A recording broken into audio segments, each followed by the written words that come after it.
Crude uranium வந்து uranium ஆக்சைடை வந்து எல்லோ கேக்கா மாத்திர இடம் இஸ்ஃபஹான். அங்கேருந்து அதை என்ரிச் பண்ணக்கூடிய இடம் வந்து ஃபோர்டோ அண்டு நட்டான்ஸ்.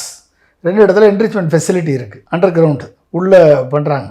அப்போ ஈரான் வந்து 300 அடி 200 அடி 300 அடிக்கு கீழே அந்த ஃபெசிலிட்டியை கிரியேட் பண்ணி வச்சிருக்கு. இவங்க பாம் வந்து 100 அடிக்கு கீழே விழுந்து அழிச்சிட்டோம்னு இவங்க யூஎஸ் டிக்ளேர் பண்ணாங்க. ஆனால் அந்த இடத்துல இருந்து எந்த விதமான நியூக்ளியர் லீக்கேஜும் ரேடியேஷன் லீக்கேஜ் வரலைன்னு அடுத்த நாளே இன்டர்நேஷ்னல்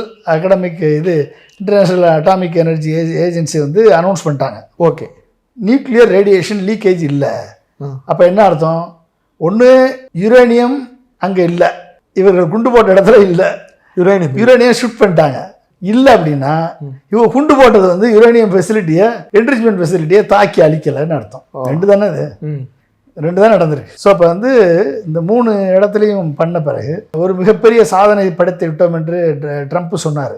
ஆனால் அது வெறும் பூமராக மாறி போச்சு, பூமர் அங்கிள் மாதிரி ஆகி போச்சு. அது பெரிய குண்டு இல்லடா, அது வெங்காய வெடி குண்டு மாதிரி ஆகி போச்சுடா.